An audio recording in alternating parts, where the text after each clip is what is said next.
ስጋው እንደዚህ ተከትፏል። አሁን ማሪኔት ለማድረግ ያዘጋጀሁት ይሄ ነው። በዚህ ውስጥ ያለው 2 የሾርባ ማንኪያ በርበሬ ወይም አዋዜ፣ 1/4 ብርጭቆ የወይን ጠጅ ወይም የወይን ጭማቂ ጁስ ሊሆን ይችላል፣ 3 የሾርባ ማንኪያ ዘይት እና ግማሽ የሻይ ማንኪያ የተፈጨ ኮረሪማ ነው።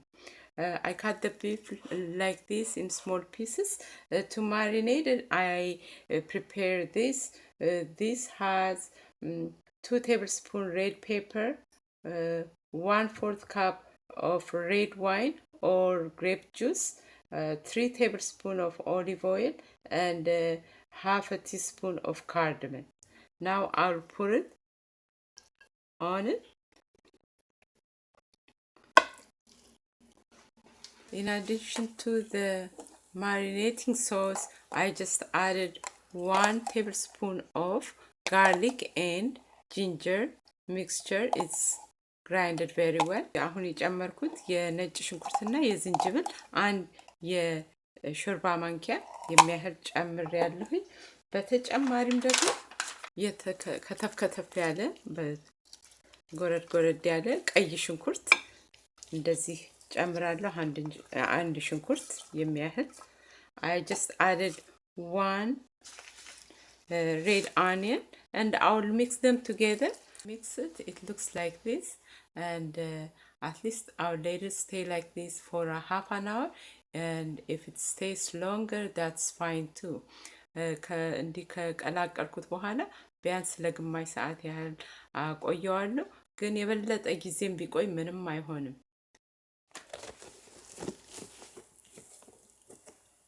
መጀመሪያ ቀይ ሽንኩርቱን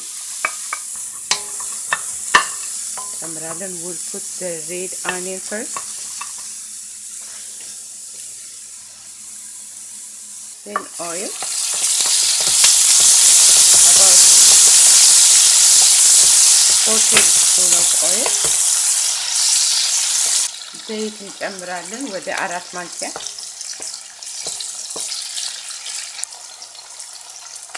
ያዘጋጀነውን ስጋ በሙሉ እንጨምራለን።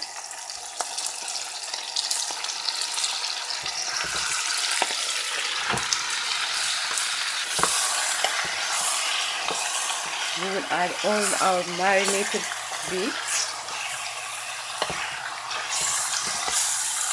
We combine it together እናደባልቀዋለን።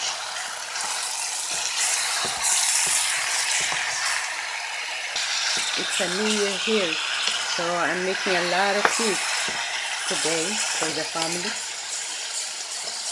አዲስ ዓመት ስለሆነ በርከት ያለ ስጋ ነው የሚሰራው ዛሬ ለቤተሰብ። ጨው እንደ አስፈላጊነቱ እንጨምራለን። ካዋሃድነው በኋላ ስጋው ጠንካራ እንዳይሆንብን ቀስ ብሎ ይብሰል። After we mix it with the salt, so the meat will not be very tough, we will cover it and we'll let it cook slowly.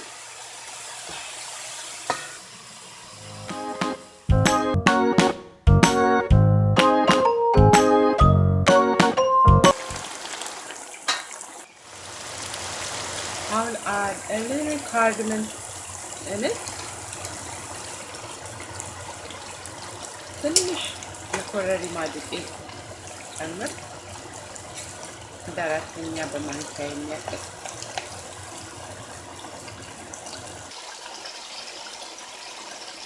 አሁን ውሃውን እየመጠጠ እያለ አንድ የሻይ ማንኪያ መከለሻ ቅመም ጨምራለሁ። I just added all Ethiopian spices. አሁን ውሃውን መጥቷል። እዚያችንን አንድ የሾርባ ማንኪያ እንጨምራለን።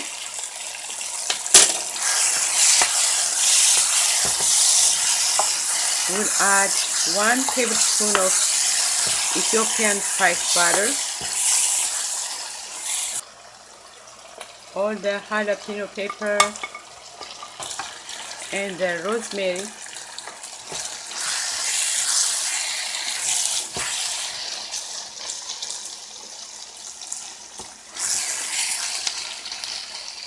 I'll let it stay for a few minutes, then we will serve it. አሁን የቃሪያችንን ጨመርን፣ የሮዝሜሪ ቅጠል ጨመርን። ለጋ ጥብሳችን ዛሬ ሰራ ነው ይሄን ነው የሚመስለው።